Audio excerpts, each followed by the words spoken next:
to drop your email at lidat.substack.com, and then you'll receive that. Sunny says, fractional CTO here to learn more and apply both in personal and professional life. Samantha works with clients in the healthcare and education sectors, interested in understanding more about the ways to communicate with neurodiverse audiences. Thank you all, Elena, David, Jeanette, Kristen, everyone who's here. Elaine, lovely to have you all here.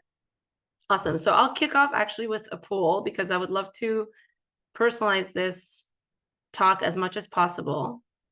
So the first question that I would love for folks to give me an answer on is how familiar you are with neurodiversity, whether you're very familiar where you identify with neurodiversity and or you support someone closely who does, somewhat familiar, where you know people who identify as neurodiverse, maybe basic knowledge and you want to learn more, or completely new to the topic. So I'll leave that up for another 20 seconds, and then I will share the results with you all as well.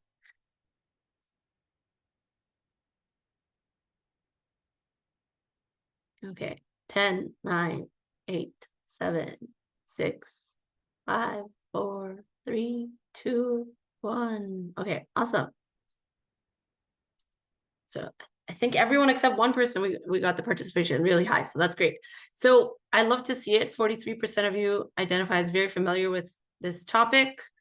14% are somewhat familiar, and exact same percentage, 21% basic knowledge and want to learn more, or completely new to the topic. I appreciate that. So I will definitely try to gauge where we're at. So if there's questions on a slide that I share, feel free to unmute or put in the chat, like, Lida, I would love more clarification, or, I have a specific question. But otherwise, since there's a lot of folks who seem very familiar, I'll go over the basics rather quickly, but I'll make sure that since there's other folks in the room who are new to the topic, that I do spend some time on the basics of like what neurodiversity is and all that good stuff. Great. Okay.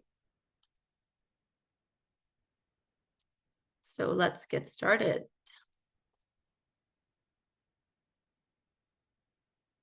Okay, so in case you're wondering who I am, I'm Lida Tohidi. It's great to be here. I am a fractional product executive, and I do 0 to 1 product launches for startups, which I really love. I'm also a certified coach, so that's something that I also really love doing on the side. And a fun fact is that I got diagnosed with ADHD at 38. I mean, there were definitely signs all along throughout my life, but it was a late diagnosis, and I spent some time realizing what were the coping mechanisms and the techniques that I used throughout my life to, be able to succeed. And that's what I'm hoping to share with you today, as well as just any other experience that others may have in the room. Feel free to also feel like you can share them in the space. I see more activity in the chat, which is awesome. I will periodically check back into the chat. So if there's anything burning question, feel free to either put it in the chat and or unmute. So since we have a variety of folks here, I would love to share a little bit more about what neurodiversity means. So in one way that I can share with you is that our brains are basically wired differently than quote unquote neurotypical people, right? So neurodiversity really refers to this difference in wiring in our brain, and due to the difference in wiring in our brain, that then adjusts how our brain functions, which then leads to behavioral traits. So I get that that's a mouthful. I would say that, if someone like me who got an ADHD diagnosis, to me, that means, okay, so my brain is wired differently, which makes it such that my executive function, so you could see the executive function either as a command center in your brain, or if you want even a simpler analogy, like the CEO of your brain. So for neurotypical people, the CEO tends to be very organized and, allow you to make priorities, go about your day and get things done. Whereas if you have the unique wiring of a neurodiverse individual. It's almost like a very disorganized CEO where they know what they need to get done, but they don't necessarily have the best methodology of how to get there. And it's not a bad thing. It's just that if you don't have the diagnosis, or at least the self-awareness that that is something you're dealing with, it can feel like, oh, there's something wrong with me. The CEO running my life sucks, but it just is really a biological difference in wiring, which is not a good or bad thing, but it does lead to different behavioral traits. So I see that others were diagnosed with ADD also at 38. It is a lot of learning. Someone also got diagnosed at 65 and daughter was diagnosed at age 30. Yeah, so this is something that also, as a, my first degree is a biomedical science degree. So I try to always be scientific with all the information I share with you all. All the studies that were ever done on neurodiversity were done on young boys. So no women, no like girls. So it was just a very skewed sample. So then what it meant that for at least ADHD, they decided, oh, how ADHD manifests in people is usually that there's a lot of energy, and you tend to act out, whether in classrooms or elsewhere, and you tend to be disruptive, right? So they extrapolated what they saw in boys, and they made it to be that, oh, this is how ADHD manifests in all people, and that's been shown not to be true. So it's very much a myth that ADHD, for example, is an attention deficit. It's not necessarily that we have any less attention than anyone else. We have the same amount, but how we distribute that attention tends to be different. So again, if you think of that CEO, that command center, that executive function, how we distribute our attention might not be the most logical if we're comparing it to folks who are deemed neurotypical. So yeah, you're not alone if you got a diagnosis. I definitely feel you. Someone else says they're diagnosed at 46. Yeah, it's one of the things that now studies are done on all populations, all genders, all the great things. So we're going to continue to get more and more people diagnosed. And I think that's another myth that people are like, oh, well, everyone has ADHD right now. And I feel like it can be very invalidating for someone to say, oh, everyone has ADHD or everyone's on the spectrum. Not because having it or not, or being neurodiverse or being neurotypical, one is better than the other. It's not. It's just that we can have the same behavioral trait, which is, like absent-mindedness, difficulty focusing, the attention span of a goldfish. It could seem like these days that could be the common. It could be that, the 8 billion people in the world, in the world right now, majority of them have a cell phone. That did not exist like 10, 15 years ago, right? So there's a lot of factors in the world that have led to similar behavioral traits of us not necessarily having the best focus, but not all of the people who can't focus means that they're neurodiverse. So hopefully that makes sense. If there's any questions, let me know. Yes, so there's a question of what neurodiversity covers. Is it auditory processing, speech issues? Yes, so some of the most common conditions under neurodiversity, the umbrella, at least right now, this might change in a year or 10 years, like dyslexia, so inability to process how things are written in the same order that they are, whether numbers or letters. Dyspraxia, which is actually the issue with how you move in the world. So you have some sensory processing issues that you might, have issues with depth perception and so on. There's autism, so being on the spectrum, that's another term for it. ADHD, there's ASD, which is another form of autism. So there's many conditions under the spectrum. Those are like the top several. And so auditory processing issues is also something that it would be covered. And again, this is a very new field within neuroscience that they're actually doing the studies on everybody. So I wouldn't be surprised if, our understanding of neurodiversity also continues to change.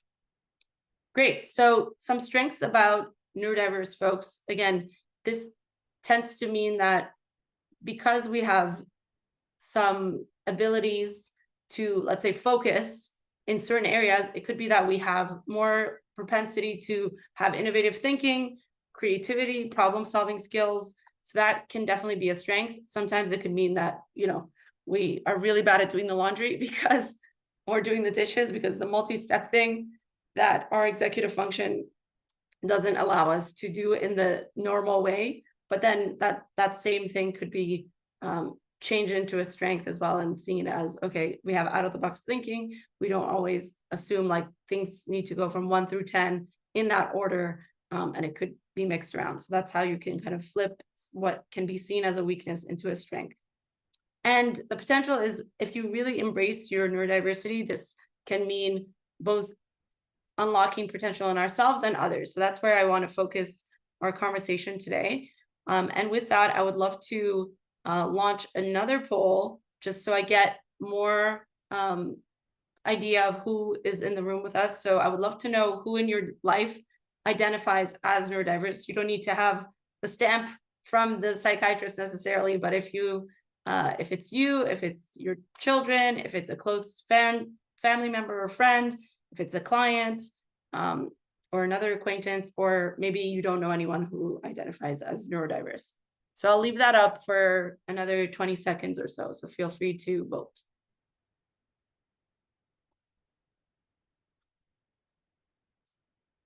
I see the numbers adjusting. So I see a lot of people who identify as neurodiverse themselves. I see some folks who have kids with neurodiversity, some who have close family members and friends, others who maybe they're acquaintances. All right, so I'm gonna close the poll now and just share the results with all of you so that you can also see. So 27% of folks in the room identify as neurodiverse. 20% say they're child or children. 20% says a close friend or family member. 27% a client or other acquaintance, and 7% says no one I know.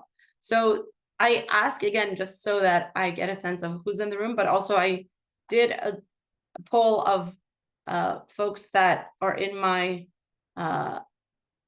own network, and I got over 100 responses. So I would love to share that with you. And there's some limitations with how we can, how in depth we can get with Zoom. So thanks for understanding that, you had to pick one option. Okay, so when I did this poll with folks in my network and over 100 people responded, I adjusted it a little bit because, I wanted to get a little more specific around ADHD. So roughly a third of people responded yes, a little more than a third. Roughly a third of people said maybe, question mark. And then roughly a third of people overall said no, but there was, 19% that said no, but 18% that said no, but I have a family member or friend who has ADHD. So I would say this is something that, again, with more and more studies that are done, there's going to be more and more people that identify as neurodiverse or have a diagnosis, not because all of a sudden our brains have transformed, because we've had the same hardware in our brains for 10,000 plus years as a species, and your whole life as an individual. So it's not that overnight you're going to wake up and you have ADHD, or you don't have it, or whatever other neurodiversity might present, because that brain wiring has been there since birth. It's just that because we've had limited studies and skewed sample sizes and sample populations, you're going to see more and more people identifying with these topics. So again, as I mentioned, it could be that for ADHD, for myself, I know that I've seen it as a weakness for earlier part of my life, especially when I was in undergrad and in grad school. And actually, I went to a doctor, a primary physician, right at the beginning in first year university, and I was telling them at the time it was still called ADD. So I was telling them, I'm pretty sure I have ADD, and they asked me a few questions, And because I was doing really well in school, they just assumed that meant that I don't have this issue. They didn't ask the follow-up questions of how long does it take you to study versus others, all the other more specific questions about myself that probably would have led to a diagnosis 20 years before I actually got it. So for a while, I actually thought, oh, it really sucks to have these issues. And I assumed that it just meant I'm less motivated, but it was something that I quickly in undergrad, just with the fact that there was so much more freedom, and yet I had way more studies to do, and I was pre-med, and there was a lot of things that were on my plate. So I adopted a lot of techniques that allowed me to hyper focus, to really have intense concentration for productivity. For some of my classes, I mean, in pre-med, you don't generally have a lot of courses. I think throughout my 4 years, at least in my undergrad and my university, I could take 5 electives overall. So it was just over 1 a year, which is very limited. But in those ones that I did take, I was like very creative. And I also was able to channel my high energy into my passion project. So this is something that I've continued to do throughout my life. And then I finally got the diagnosis, and then, hindsight totally made sense. But I would say, regardless of whether it's ADHD or something else, there's aspects of yourself that might seem like they are weaknesses, but there's ways to definitely leverage them into strengths. And we're going to get into how you can do that. So before talking about like the tactics and the techniques that have worked for me, I would say that it's really important to realize that whether for yourself and or for your kids, your clients, it's really important to create a sense of belonging. So if you don't feel safe and secure, it's really hard to then have confidence and collaboration. So safety is number one. So the foundation of every relationship that you have, whether work or personal, you need to feel that sense of security and safety.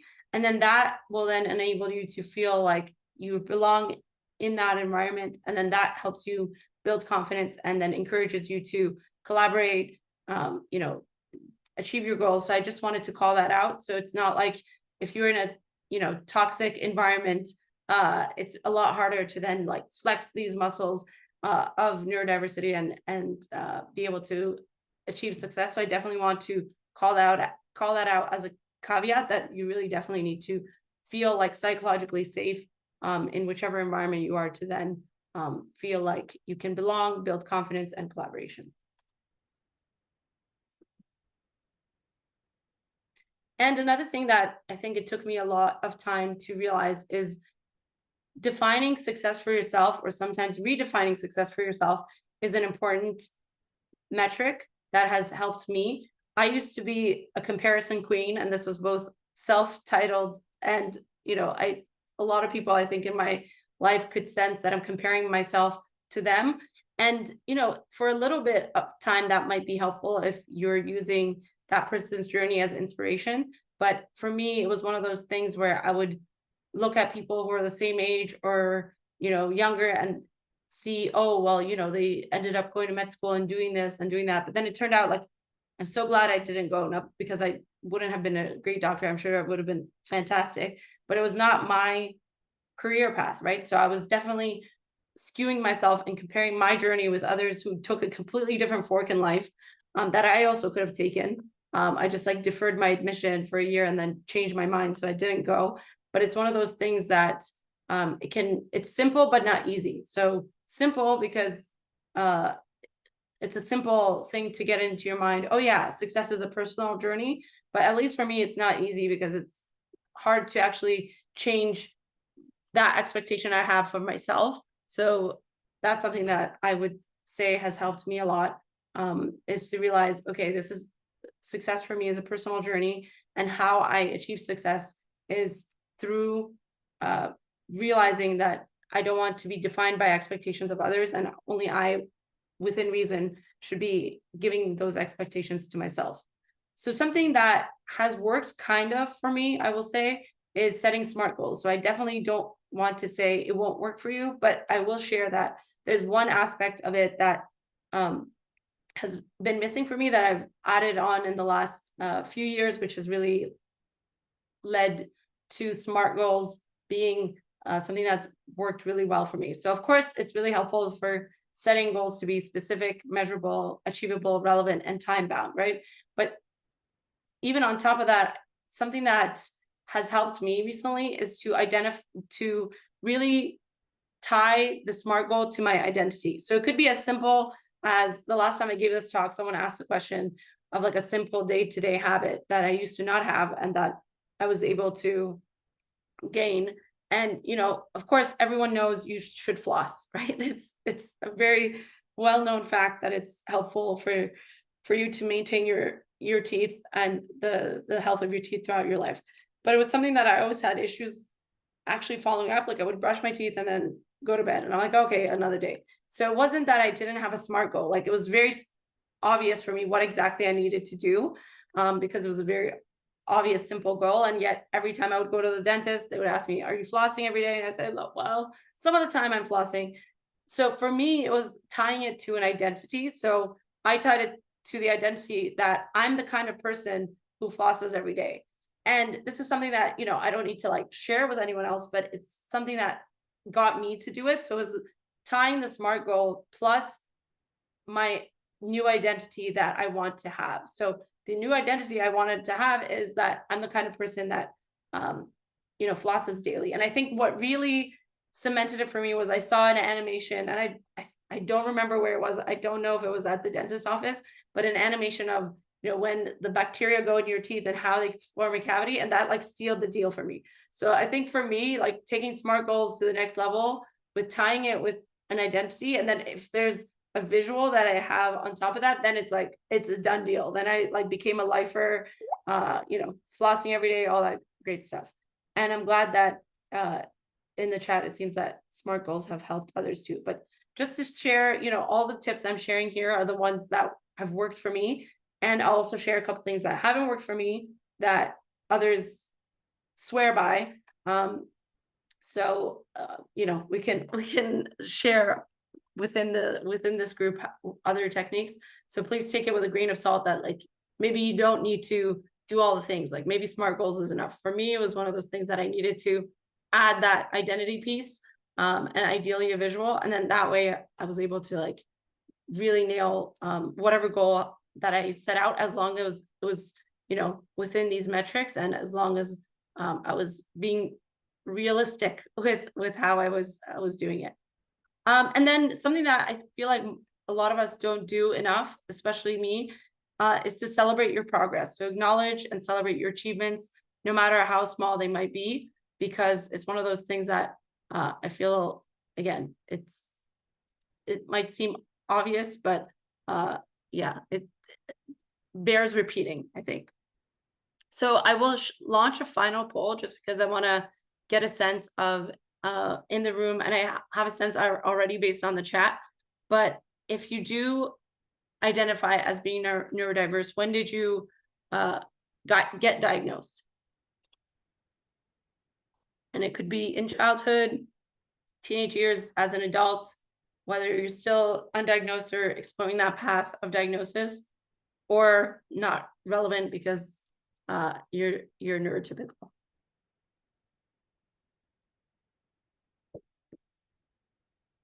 And I'll share the results in about 10 seconds.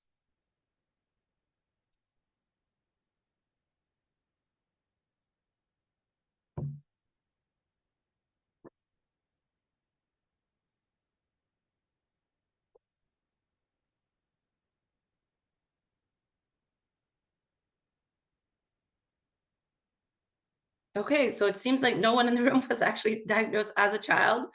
We have 10% diagnosed in their teenage years, 40% as an adult, another 40% still undiagnosed, and 10% neurotypical. So that's helpful, just so that I realize again, like where we're all at in our journey for this.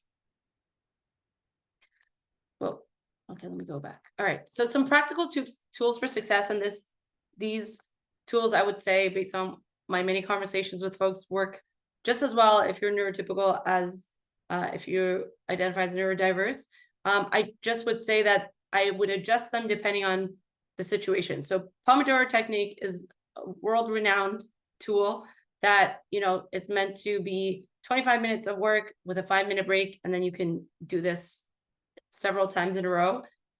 The part about it that I would adjust is that I started with literally like 5 minutes of work and then 5-minute break, and then 10 minutes of work, 5-minute break, 15 minutes of work, 5-minute break. And then I worked my way up to the 25 minutes of work, 5-minute break. And again, if there's some other interval that tends to work for you in terms of focused work and then giving yourself a break, that's perfect. Like, you don't need to follow something that was studied and designed as a technique 50 years ago if there's a new version of it that you've created that works better for you. But I would say as a whole, like, timing your work sessions definitely helps improving your focus and productivity. Something else that I've also invested like both time and money in is productivity groups. So there's many. There's one that I'm a part of, and I'm happy to share that community. And really, it's not that complicated. It's all about like body doubling. So like seeing other people in the virtual space that are working. Of course, you can do this in person too. It just is a lot easier if you just like, you know, boot up your computer and you have your group right there. And it's very simple. We do a quick check-in of everybody, what's their goal for that short sprint, and like what do they basically like want to achieve. And you work together, and then when you do a checkout, then you see how it went. So I try to do this for up to 3 hours every day. Usually, yeah, it's about a 3-hour sprint that I do, of course, with many breaks throughout. And obviously this doesn't work for everybody because you might have meetings throughout the day that you can't move, but I try to do this for me between like 9 a.m. and noon is like my focused time where I actually want to get stuff done that I don't necessarily have any meetings, so then I can actually adjust that. But you know, so today I made that slightly shorter just because I was doing this talk. So there's obviously always adjustments you can make. And if you don't necessarily want to pay for this, and or you don't necessarily need to leverage other people in the space, there's several apps that allow you to manage your tasks and stay organized. That then even there's one that I tested that's an AI one that checks in with you, and you tell it, you know, check in with me in X number of minutes, and it's like a voice from the other side of the ether that checks in with you and sees how you're doing. So there's so many ways to actually implement this for staying organized. Another technique that I've heard has worked well for many others, which hasn't worked well for me, is journaling. So reflecting on your progress and setting intentions. I feel like the only reason it hasn't worked for me is because anytime I write something that I didn't achieve, it's somehow like cemented as like, oh, this is real and this is the way it's going to be. And again, I know logically that doesn't make sense because, you know, like the next entry or the next day or whatever will be different. But somehow like actually physically committing it to paper to me, like means that, you know, it's not ideal. And at the same time, like I do have my journal that I do like write things in and set my goals. It's just that I don't reflect on progress in my journal. So depending on who you are and whether this works for you or not, like feel free to take any tips that work and leave any tips that don't work for you. And if there's any questions, feel free to pop them in the chat and or unmute. This is something that, as someone who travels a lot and tends to do so just with a carry-on, like I was going to say last year, but it's actually this year. This year we were gone for 5.5 months, and I did that all with a carry-on. I mean, it's a lot different if you have kids and or pets. Like, yeah, that's not going to be easy. But I just don't love checking in luggage, and with a couple of airlines, I actually have like free check-in that I could do. So it's not even about like I don't want to pay. I just don't really trust a lot of airlines to get me my bags in the same shape that I sent them in. So I've noticed that a few travel hacks that have worked for me, regardless of how little or how much you travel, but maybe because we're going into travel season for a lot of us, I thought I would share, is I just have like an ongoing reusable list for efficient packing. So I don't need to think about it every time. Because when I didn't do it, I was like, oh, well, like, obviously I'm not going to forget. But then there would be many times where I would forget, like toothpaste one time, toothbrush another time, like nothing tragic, right? Like, again, it's not like I had some life-saving medicine that I was forgetting or something, but it was just inconvenient to then go get it as soon as we land, because usually I would be forgetting something that it's really helpful to have right away. So I just have like a permanent packing list that I can just adjust on the fly, and that helps me to be efficient with packing. Packing cubes are awesome. Like, it's really amazing how much you can actually fit into a carry-on sized suitcase. So let alone like a check-in or, like a huge suitcase. So I definitely recommend using those. And I think one thing that has been really great is pre-packing the suitcase. Because in the past, what would happen is after a trip, I would just like leave my suitcase kind of packed, which is not great because you want to like, do all your laundry. Of course, even if you've done laundry throughout your trip which thankfully everywhere we stayed, we were able to very conveniently. The way I was able to kind of change that habit is, okay, Lida, you're going to wash and clean everything in the suitcase and then repack it. And then that way it's just there. I mean, I don't really do things on the fly where it's like, oh yeah, I'm going to go somewhere tomorrow, but it's just one of those things that then it reduces the anxiety for a future trip. Because I didn't realize that even though I travel quite a bit, I used to get really anxious about the actual packing process. And I just realized like I could just not get anxious about this by setting myself up for success. So if any of this helps you, feel free to take any of those tips. And then more zooming out into the broader like life of, okay, like what does this really mean if I struggle with neurodiversity or having a rough day, month, whatever? What does it mean to actually spin that around and build resilience? So more than anything, I think it's very helpful to have and develop a growth mindset, because we're always going to have challenges, right? We're always going to have setbacks in life. And especially if you feel like, oh, everyone who's neurotypical, like it's just so much easier for them. And then you kind of get into this negative mindset, and then you go into this like negative spiral. It can be challenging to get out of. So it's helpful to really develop this growth mindset, and then that will allow you to overcome challenges easier. It doesn't make it easy, but it makes it easier.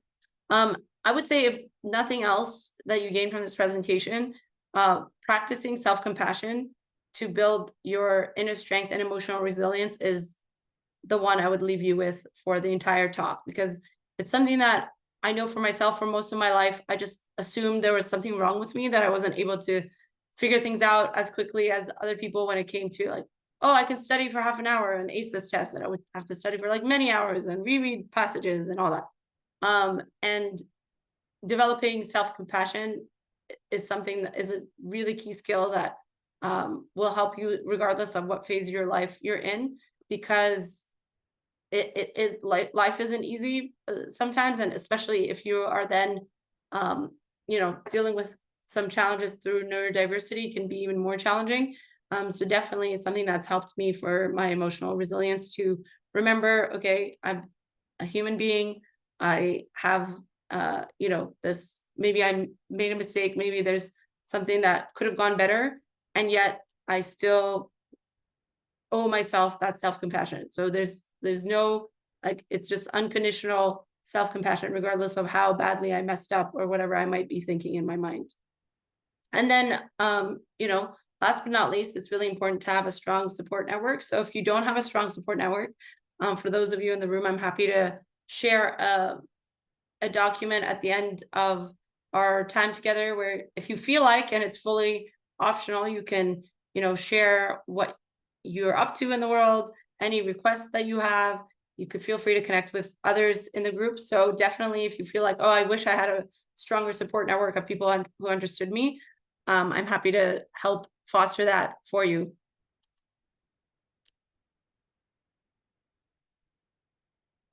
And I see a question in the chat. So let me just read it. What can managers do to help their neurodiverse employees feel like they're a trusted member of their support network while maintaining the bar on work? That's a great question. And it's something that, again, like it's been proven time and time again lately by a study that Google had run a couple of years ago around psychological safety, and that being the number one factor that they saw actually adjusted performance. It wasn't like how well people get paid, because as we know, a lot of people in big tech get paid very well. So it's not about giving more money necessarily to improve performance. It wasn't about any of the other factors that they studied, but it was about psychological safety. So I think it's one of those things where it's a little esoteric, and it could be like, okay, I want the 1, 2, 3 step of exactly what I can do. But you know, as human beings, we usually are not so like mechanical as to, okay, if I get this one thing from my manager, or these 2 things, or these 3 things, then that makes me feel like a trusted member of their network. And at the same time, if you as a manager, or you as someone within your work environment are fostering psychological safety, where anyone can come to you with a topic that they're struggling with, then that's, at least in studies, that's been shown to be the number one differentiator to help folks improve their performance. So I hope that addressed that question. But again, it's a great question. It's like easier said than done, in the sense that there's no like easy pill or easy button to fix that. Hey, Lida. Yes. Kristen, I was the one who was asking that question. Yes. And you know, I've been reflecting back on the managers that were really good with me. Mm-hmm. And I maybe we just want to open it up to the group for a second. I don't want to get you off track too much. But you know, we are ADHD, so what are you going to do? Okay. And one of the things that my managers did was they made it safe to call out when I was pulling people off topic by kind of instigating a humor way for everybody that we could all call on each other. So it was like, if we were getting pulled off topic, it would be, you know, you could call squirrel, right? Okay. It was, right. So there are little things that you can do to make it safe in the environment to say, no, yeah, you know, that's a really interesting creative thought. I understand where you're going down that way, but you know, I need to get you back on target now, right? Which feels like a slap on the hand versus squirrel, right? Yeah. It's, you know, so anyway, I would love to hear other ideas to help make it safe for people to be different. And to make them feel included at the same time. So yeah, I love your question. As a chat, we could maybe do it that way too. Yeah, that would be great. If folks want to share other ways in the chat that they felt safe in their, especially work environment, yeah, happy to go over those and see what the collective mind can come up with in this space. So thank you for bringing that up. Okay, so I'll proceed just with the next few slides, just to you know, keep us going, and then I'm happy to open it up you know, in a few slides, just for any other questions that people may have, and also any suggestions for yeah, like what other ways that people have been made to feel safe in their workspace and feel included. So that's a great topic to end on as well. So this is something else that I would say it's tied to performance, is being able to really live in the present and be mindful, and then that improves your focus and concentration. I will say I've tried, I think, many things. I wouldn't say everything under the sun, but I've, you know, gone to many silent meditation retreats, like the 10-day ones where you meditate 11 hours a day. I've done that since early 2013. So I've tried many things in this category, and I would say that things that have worked for me, honestly, is like just doing some mindful breathing every day, doing some meditation just for a few minutes every day is what has worked for me. It might be that people would benefit from more of that, but it's again something that you need to try out for yourself to see, okay, how much do I benefit from like cross-legged sitting down meditation, or how much can I benefit from, shifting my focus by doing jumping jacks between every 2 meetings or something, right? So there's a lot of creativity you can have with what mindfulness means to you, because for some people it could be like surfing, for others it could be knitting, for others it could be like going for a walk. So I am one of those people where I take a walk at least once a day, and that really helps me to just get outside of my environment and notice the birds, notice the trees, all that great stuff. And it helps reduce any anxiety I might be feeling or stress. And I will say it can be as simple as just realizing, oh, have I slept well? Have I eaten lately? Have I, been drinking my liquids, staying hydrated? Because another thing is that if you are on medications, I know for ADHD medications, a lot of them actually dehydrate you. So then it's actually really helpful to be hydrated. Another good question I would suggest if you're noticing you're getting stressed is like, have I moved? Like, have I been sitting down in front of my screen the entire day, or have I been moving? It doesn't have to be, I need to go run a marathon every year, but it's like, have I moved around, and have I been breathing deeply? So those are other questions that I would ask. Make sure you ask yourself, because all of those increase your self-awareness and then allow you to regulate your emotions as well. So it can be challenging sometimes to catch yourself in the moment that you are really stressed, and that might seem like the least opportune moment to go for a walk. But I would say the moment that people tell me, oh, I'm really busy, that's usually the time that they actually would benefit the most from a mindful practice, whatever it means to them and whatever way that it works for them. And I would say, again, difficult roads lead to beautiful destinations. Embracing your neurospiciness is something that I really encourage you to do. It's one of those things that it can be challenging day to day to realize, oh God, like I messed up with the dishes again, or the laundry again, or I forgot to give that contractor a call, or whatever, right? There's several things that it might seem like you're having a weakness where other people's have a strength. But celebrating your uniqueness and embracing your unique perspectives is definitely a strength that I would definitely make sure that you try to flex that muscle and celebrate.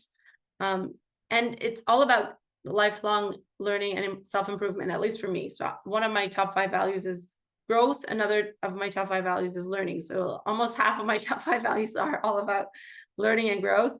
And I feel like I just get to learn every day and see what ticks for me and what doesn't.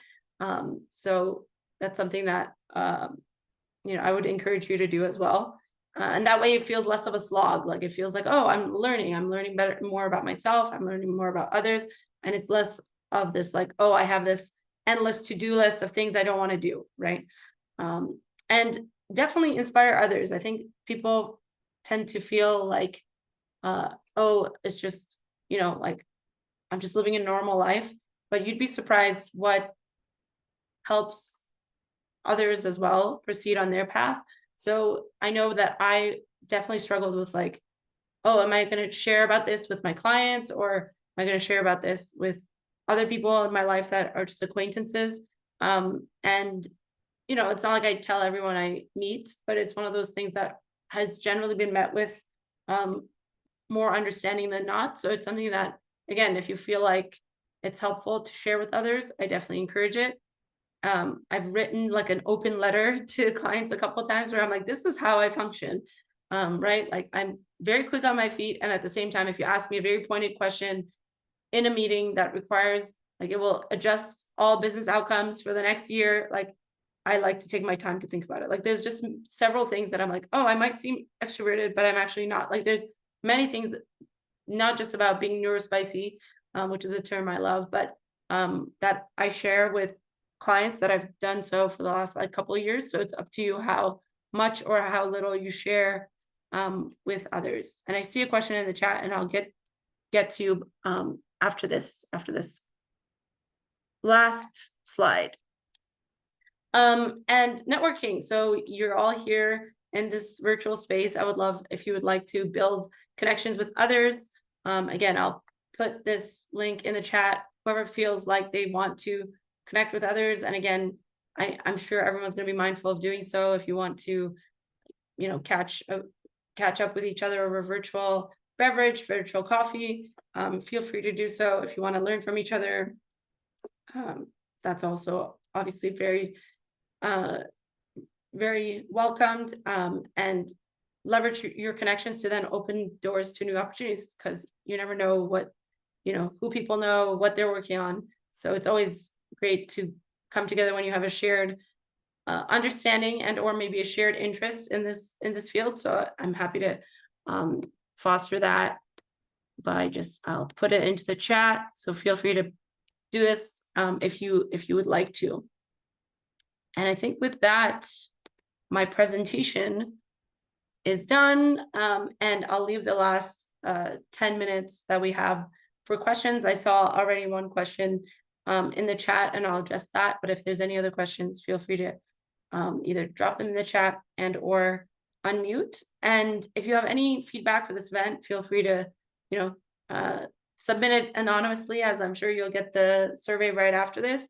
And if you'd like to share with me directly, feel free to connect with me on LinkedIn, and I can put my link in the chat as well. And then that way you can tell me directly. Awesome. So let me put that link in there, and let me see what questions have come up. Thank you. Yeah, I also wish I had this type of presentation when I was first diagnosed, because I was like, oh my God, I don't know what to do with this information.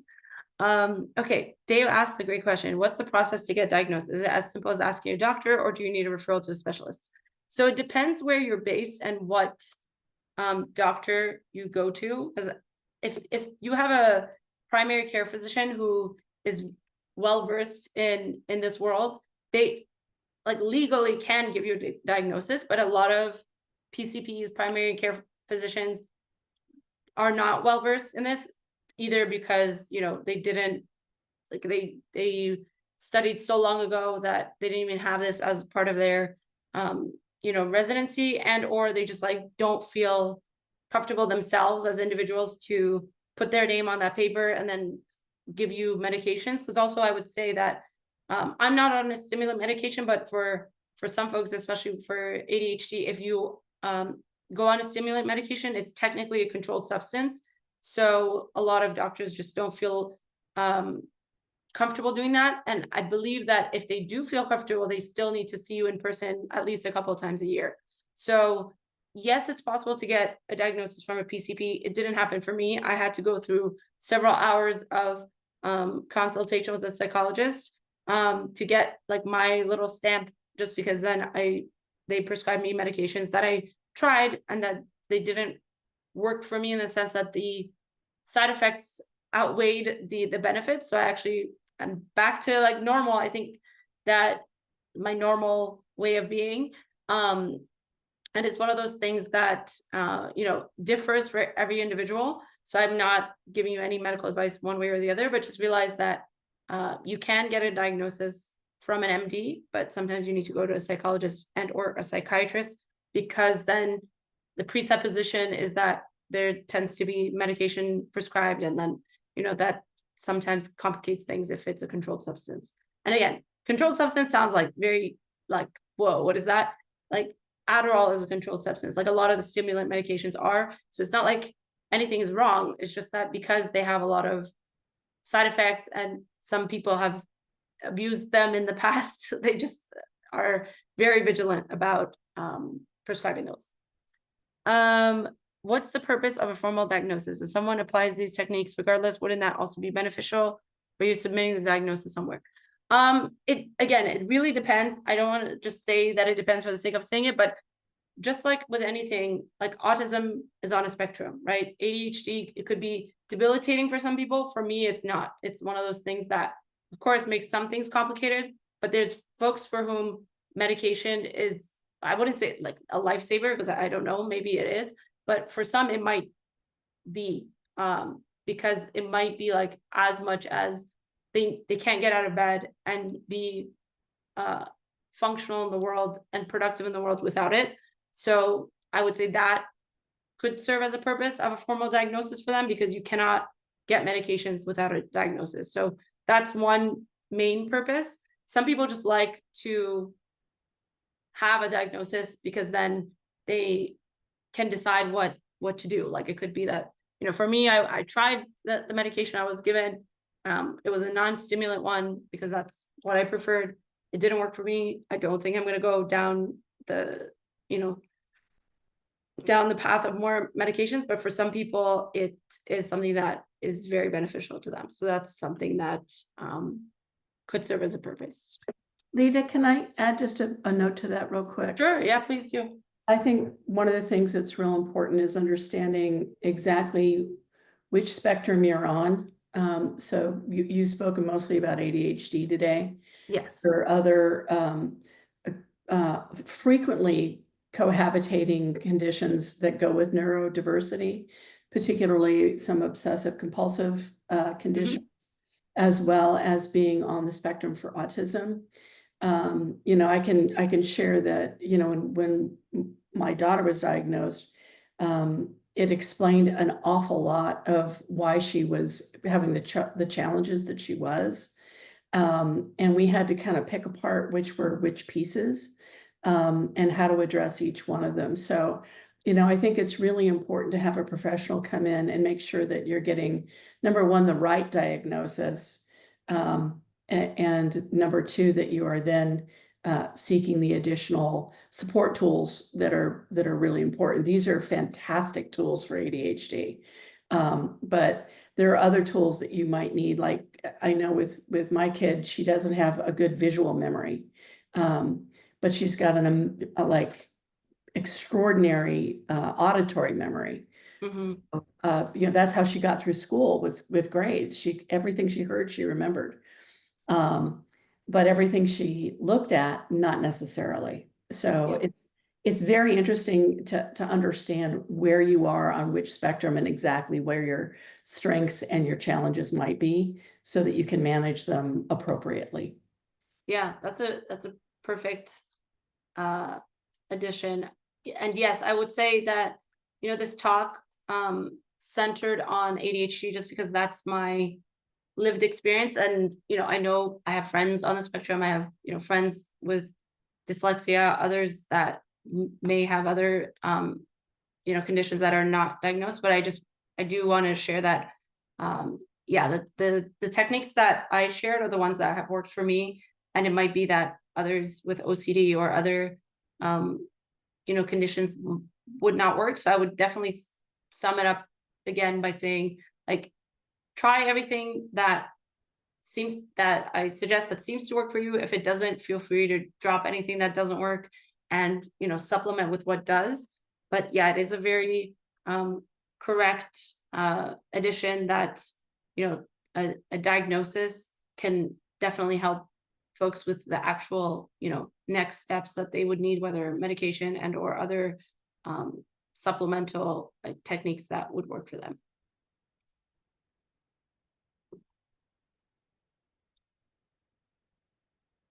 Great. I know we have a couple minutes left. If there's any other questions that you have, feel free. If you would like to submit it anonymously, you can, have that option in the chat. You could direct message me as well if you'd just like some, more details. I would say I wanted to also share even more detailed resources where I had put together, several pages of like books, podcasts, etc. And again, a lot of them are based on what I would suggest based on my needs. So if they're, and that's the only reason I didn't share them, right? Because it's going to be very ADHD focused. So if you like want to receive that, then feel free to message me on Slack, message me on LinkedIn, however you would like to get in touch. And I will happily send that to you. It's just, again, I didn't want to say like, oh, this is the blanket list of, resources that's going to work for 100% of people. I put it together, and then after putting it together, I realized, oh yeah, this doesn't really, there's some resources for people with autism, there's some resources with people with dyslexia, but it's not going to be fully comprehensive, just because neurodiversity is a pretty, big umbrella. So I didn't want to just send you all with a bunch of resources that may not pertain to your specific situation. And at the same time, if you're curious for ADHD, I have all the goods when it comes to ADHD, just because I've scoured all sides of the internet as far as I can for just figuring out a little more about like what would help me, what would help others with this. So thank you all so much for being here. And again, I'm a quick like Slack message away. So if you ever want to follow up with a question, feel free to do that. I'd be happy to respond. And thanks all for joining today.